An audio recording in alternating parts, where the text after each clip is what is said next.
Buga Vandim. Se inscreva, bora pra aula então?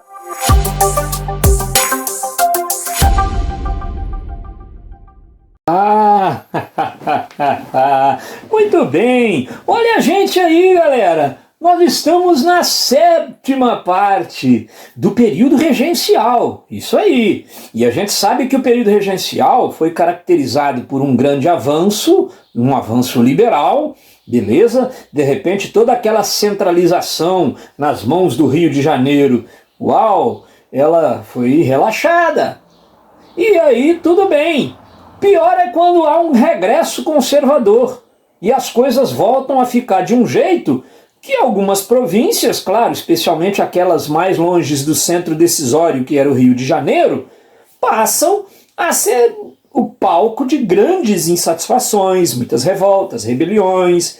Então, hoje a gente vai dar uma olhada numa dessas rebeliões, a cabanagem. Ah, cabanagem, minha amiga. Olha só, grande rebelião, hein? Se você começar de trás para frente, você já vai ver no desfecho aqui, olha, 40 mil mortos.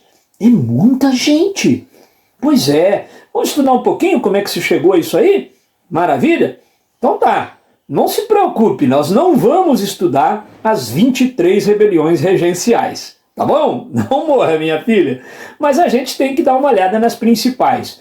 Fiz um esqueminha e nós vamos segui-lo como padrão em todas as rebeliões que estudarmos. Quando? De 1835 a 1840. Tá vendo? O período regencial não tinha começado em 1831 com a abdicação de Dom Pedro I? 1835 já é o regresso conservador. Onde? Na província do Grão-Pará. Província do Grão-Pará? O que é isso, Vandim? Pois é, hoje nós chamamos de Maranhão, Pará, Amazônia, Roraima, Rondônia, mas essas 5 são, naquela época, a província do Grão-Pará. É, isso aí, galera. Então tá, foi lá no Grão-Pará e o contexto? Bom, contexto, o que estava acontecendo na província do Grão-Pará para que explodisse uma rebelião tão sangrenta por lá, vale a pena conhecer sim. Primeiro, na província do Grão-Pará, o pau já tinha comido antes. Eles tinham participado das guerras de independência. Foi uma daquelas regiões que resistiu à posse de Dom Pedro I e foi atacada pelos pacificadores, aqueles mercenários que ele contratou e que agiram de forma crudelíssima. Pois é. Outra coisa, havia entre a própria elite da província do Grão-Pará muitas disputas. Disputa por poder, disputa por terra, não era uma elite homogênea. Terceira coisa que compõe esse cenário, esse contexto, havia uma elite descontente com relação à centralização.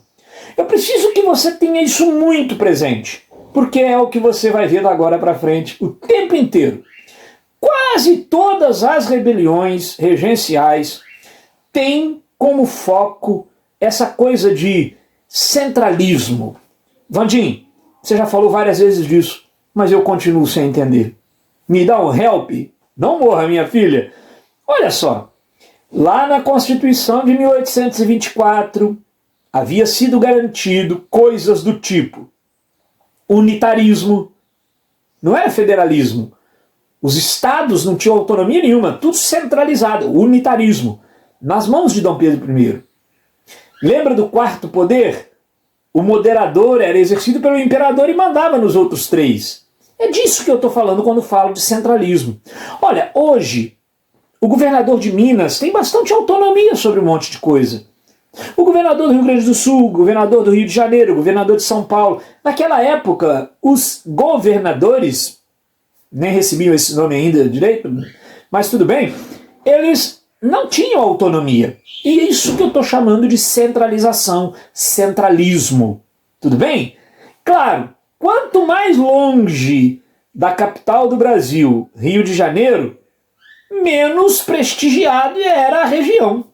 Maior era a queixa do centralismo. Compreende? Continuando então nosso cenário. Olha, eu tinha lá uma queixa geral de descaso por parte do poder central. E, galera, isso vinha desde que Dom João VI veio para cá e estabeleceu-se com a corte no Rio de Janeiro. O cara que morava lá em Rondônia, ele dizia, esse governo não liga pra gente. Olha, se você pensar bem, hoje ainda há um pouco desse sentimento, né? O que muitos de nós conhecemos sobre o Acre, Sergipe, Amazonas, a gente não sabe localizar nem no mapa. Porque meio que o Brasil tem a cara, assim, pelo menos para nós, do Sudeste. Por exemplo, pensa nas novelas da Globo. Fazem o Brasil parecer uma extensão do Rio de Janeiro. Até quando a Globo faz uma novela ambientada no Nordeste, é tudo fake, né? São atrizes e atores cariocas ou paulistas caricaturizando o sotaque de quem mora no Nordeste. Compreende? A gente não conhece o Brasil. Pois é. Outra coisa, os pobres da província do Grão-Pará, mestiços, negros, mulatos, viviam em palafitas, em condições miseráveis. Também há um forte sentimento anti-lusitano, com comerciantes portugueses cortando um dobrado mesmo, sendo hostilizados pela população. Esse sentimento anti-lusitano era forte por lá. Havia também intelectuais sentindo-se preteridos. É aquilo de novo que eu tinha acabado de falar sobre Globo, sabe? Pensa naquelas pessoas que são tremendos artistas na Amazônia. Sentem-se preteridos, né? Pois é, parece que arte é só isso que é produzido aí no Sudeste. Bom, e para complicar uma pimentinha a mais nessa comida, o Brasil, como eu disse no início, estava entrando numa fase mais conservadora, chamada regresso conservador. Marcada pelo quê? As províncias mais distantes do Rio de Janeiro, que haviam conseguido um pouco mais de poder, com a criação da Guarda Nacional, com as assembleias provinciais, com a figura do juiz de paz, tinham perdido isso no regresso conservador. Então esse é o contexto. Então o que você pode pensar dele? Que há insatisfações por parte de quem é da elite e também das classes populares. Beleza? Maravilha. E aí, Vandim, o que deu? Tem um estopim? Tem um estopim. Um índio atirou no governador.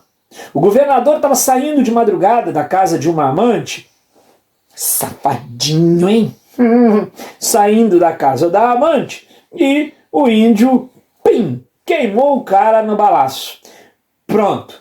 O caos se instalou. As camadas pobres saíram da periferia das palafitas e invadiram o palácio do governo. Ocuparam o poder. Isso às vezes é comparado, claro, se é bem ou mal comparado é com você, a queda da Bastilha, lá na Revolução Francesa. Lembra? A Bastilha era uma prisão de segurança máxima, o símbolo do poder lá dos reis absolutistas da França. E quando os camponeses e operários tomaram a Bastilha, aquilo teve um significado profundo.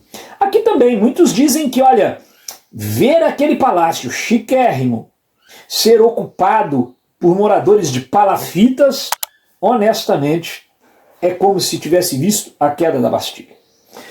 Vandim, esse povo reivindicava o quê? Depende de quem que você está chamando de esse povo. Os pobres reivindicavam melhores condições de vida, reconhecimento de suas terras, porque normalmente moram em ocupações que não são reconhecidas oficialmente, também o fim da escravidão. A elite reivindicava o quê? O reconhecimento. Claro, sentindo-se preterida, essa elite quer ser reconhecida pelo poder central, mas mete o pé na porta e passa a querer separatismo e república. Interessante porque a cabanagem ela até começa nas mãos desta elite e aos pouquinhos se torna um movimento ultra popular e a própria elite com medo vai recuar um pouquinho e vai largar os pobres para tomar a ferrada sozinha. Maravilha, então tá aí as reivindicações. Bandim, tem algum fato que a gente precisa saber? Bom, fato tá ali. Eles chegaram a ocupar o poder, colocaram um governador, proclamaram-se uma república separatista do Brasil. Pera lá, então eles chegaram a se separar do Brasil? Sim, isso só não durou, mas chegaram a separar-se do Brasil.